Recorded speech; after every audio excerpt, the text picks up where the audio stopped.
Halo, kita berjumpa lagi murid-murid. Kita teruskan bab 3, sumber pembiayaan perniagaan. 3.0 pengenalan. Baik, jadi bahagian bab ini kita akan memberikan fokus tentang pembiayaan perniagaan. Jadi kalau kita lihat di sini, bagaimanakah perniagaan itu dapat memperolehi modal ataupun uang untuk memulakan perniagaan.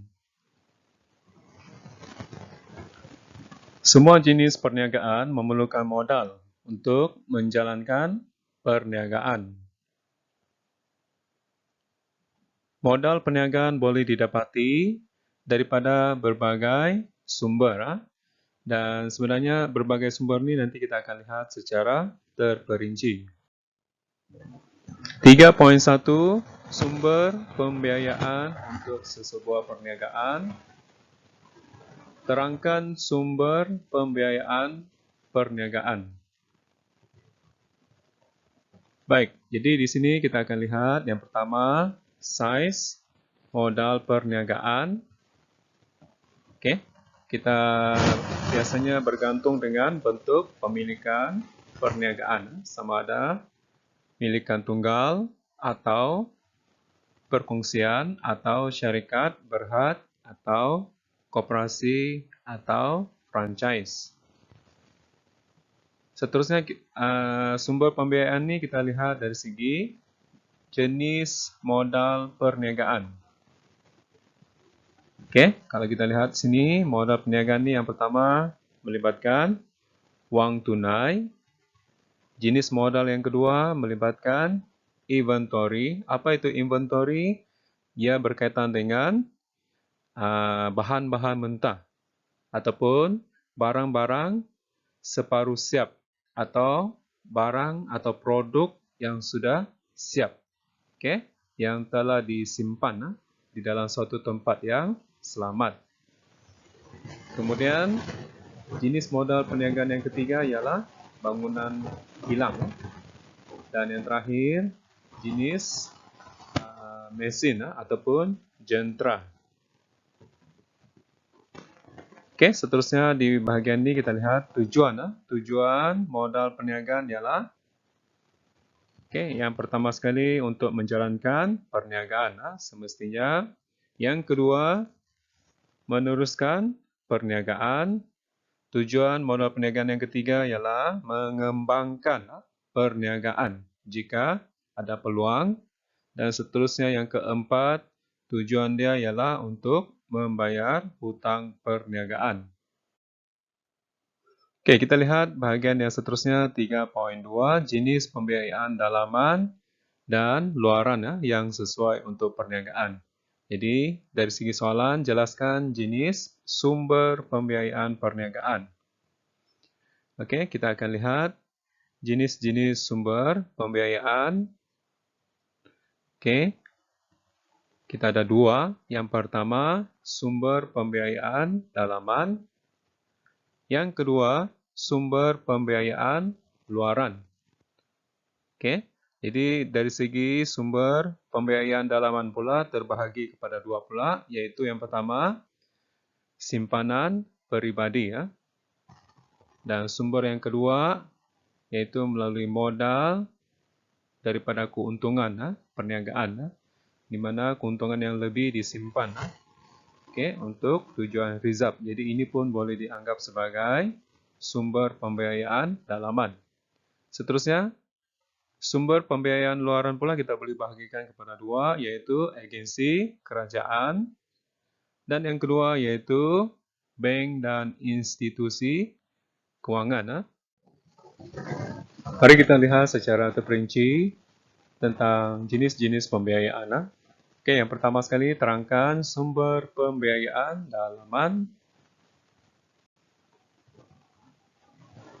Secara umumnya sumber pembiayaan dalaman ini merupakan modal awal yang biasanya digunakan oleh usahawan semasa menubuhkan perniagaan yang baru. Jadi kita sudah maklum Sumber pembiayaan dalaman ini ada dua jenis. Yang pertama, simpanan peribadi. Merupakan sumber modal yang paling pertama untuk memulakan sesebuah perniagaan.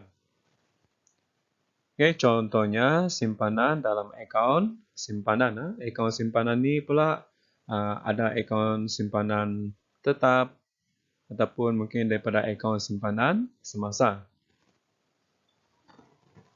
Jika simpanan sendiri mencukupi, biasanya peniaga itu tidak perlu membuat pembiayaan tambahan.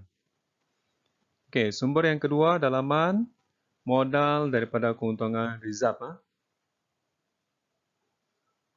Pendapatan tertahan juga dikenali sebagai pendapatan tertahan perniagaan. Keuntungan ataupun dalam kurungan dividen syarikat yang biasanya tidak diagihkan kepada pemegang saham. Jadi keuntungan ini akan disimpan untuk mengembangkan lagi perniagaan.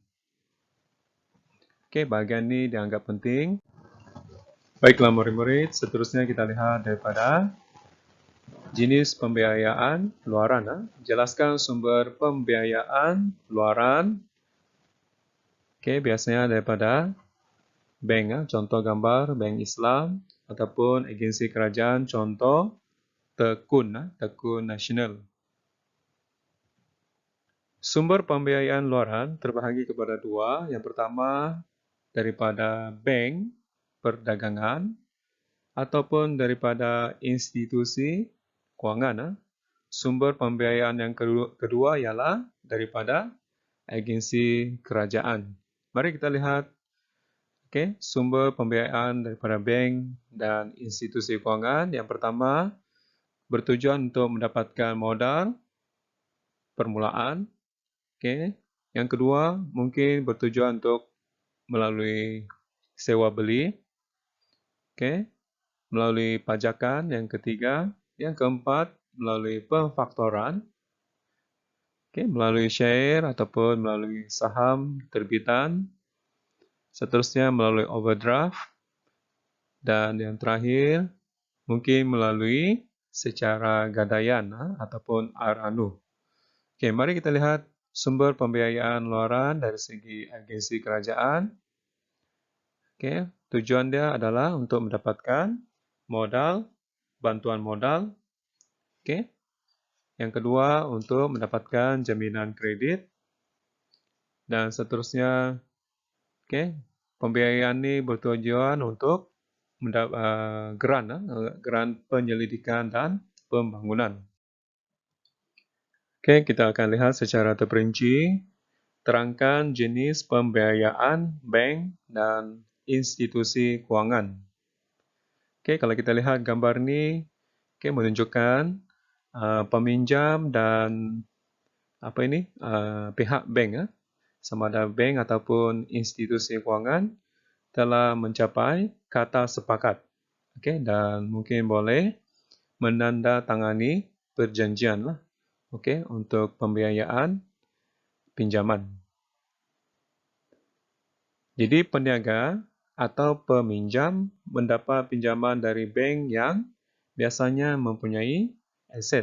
Peniaga biasanya mempunyai aset yang mencukupi sebagai cagaran. Jadi ingat murid-murid, biasanya kalau membuat pinjaman daripada bank, pihak bank memerlukan cagaran. Kita lihat jenis yang pertama, modal permulaan.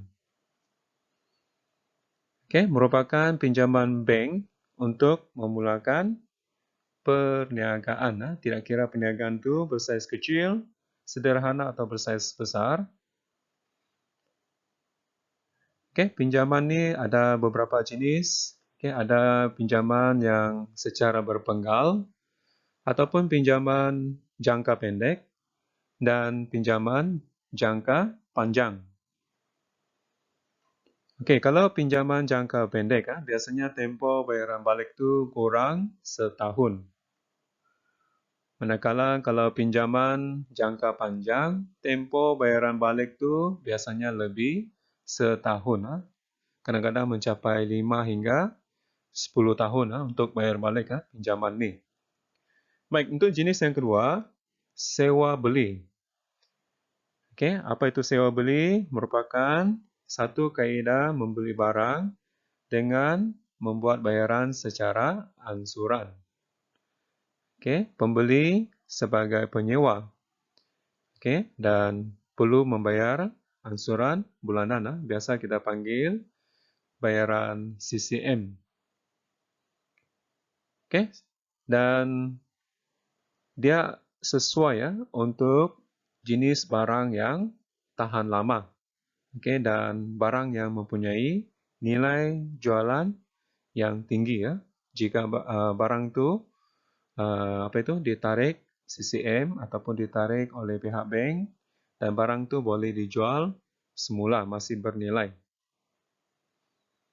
Contohnya barang tu ialah kenderaan dan bangunan. Okey, mari kita lihat dari segi jenis yang ketiga, iaitu pajakan. Apa itu pajakan? Pajakan ini merupakan satu perjanjian antara pemajak dengan pihak bank ataupun pihak institusi kewangan. Okey, bertujuan untuk menyewa sesuatu aset yang tertentu. Okey, aset itu digunakan untuk menjalankan perniagaan dan pemajak perlu membayar sewa pajakan sepanjang tempoh pajakan. Jadi bayaran itu pun boleh dibayar secara ansuran ataupun bulanan.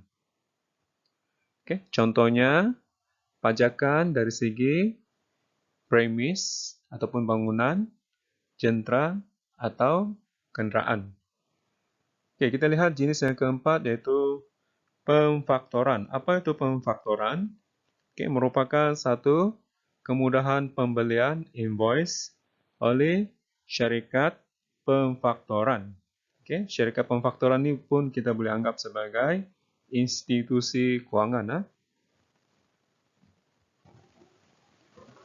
Biasanya peniaga boleh mencagarkan pendapatan masa depan. Biasanya peniaga ini mempunyai invoice. Jadi invoice ini akan dicagarkan kepada pihak syarikat pemfaktoran. Bertujuan untuk apa? Bertujuan untuk mendapatkan pembiayaan.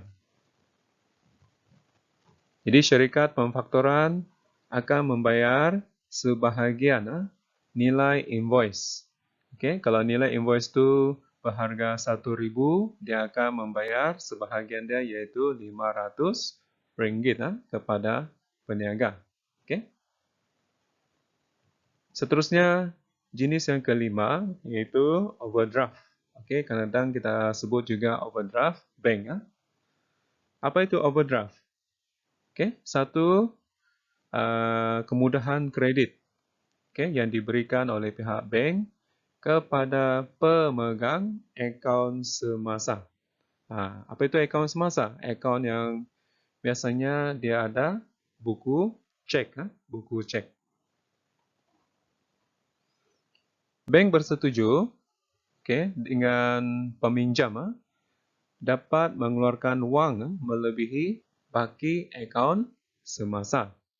Bermaksud, katakanlah peminjam tu baki wang dia dalam akaun semasa tinggal RM500. Contohnya. Dan peniaga ini ingin membayar hutang kepada pembekal melebihi RM500. Contohnya ingin membayar berapa? RM1,000 kepada pembekal. Sedangkan wang dalam akaun hanya RM500. Jadi dia kurang RM500. Jadi jika dari segi konsep overdraft, peminjam ataupun peniaga ini boleh meminjam ataupun boleh mengeluarkan wang melebihi baki itu sebanyak RM500. Jadi RM500 itu dianggap sebagai pinjaman daripada bank. dan biasanya tertakluk dengan syarat-syarat yang ditetapkan. Dan pengeluaran wang melebihi baki setakat had yang ditetapkan oleh pihak bank. Dan biasanya, kaedah ini, faedah dikenakan berdasarkan jumlah wang yang dikeluarkan sahaja. Contohnya tadi RM500, jadi faedah itu dikenakan ke atas RM500 sahaja. Dianggap sebagai pinjaman. Seterusnya jenis yang ke-6 yaitu gadaian ataupun kita panggil aranu. Dari segi gadaian ini kita anggap sebagai mencagarkan aset yang berharga kepada institusi gadaian. Institusi gadaian ini pun dianggap sebagai institusi kewangan. Jadi jika peniaga gagal membayar balik pinjaman, setelah tamat tempoh, aset yang digadai itu ataupun yang dicagarkan itu akan dilelong. Dan peniaga tidak boleh tuntutlah. Jadi dia akan menjadi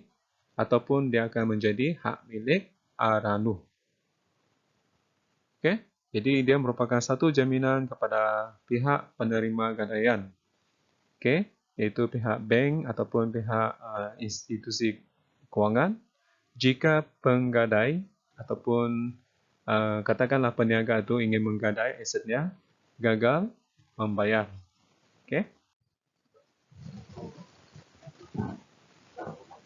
Seterusnya terangkan jenis pembiayaan agensi kerajaan.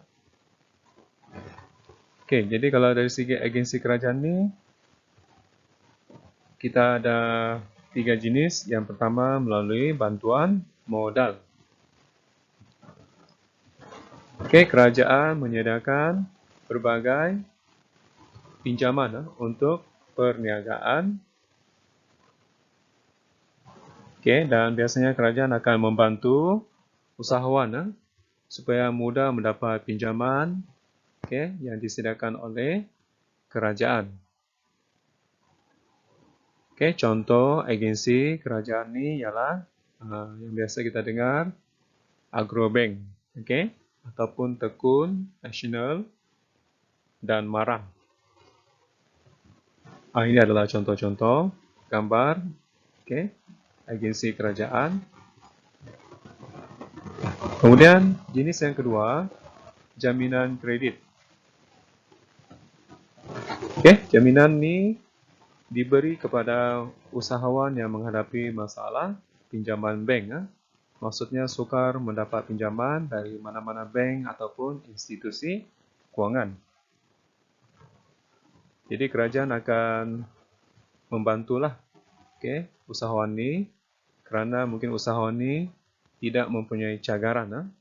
Jadi untuk yang jaminan kredit ini dia tidak memerlukan cagaran. Maksudnya dia tidak termasuk dalam syarat yang diperlukan. Contoh agensi kerajaan ialah CGC. Apa itu CGC? Credit Guarantee Corporation. Merupakan agensi kerajaan juga. Seterusnya jenis yang ketiga yaitu grant penyelidikan dan pembangunan. Apa itu grant penyelidikan dan pembangunan ataupun R&D? Kerajaan menawarkan banyak grant dan pinjaman kepada perniagaan. Bagi membantu usahawan memulakan perniagaan ataupun mungkin usahawan itu ingin mengembangkan lagi perniagaan yang sedia ada. Sebagai modal tambahan untuk mencipta produk baru.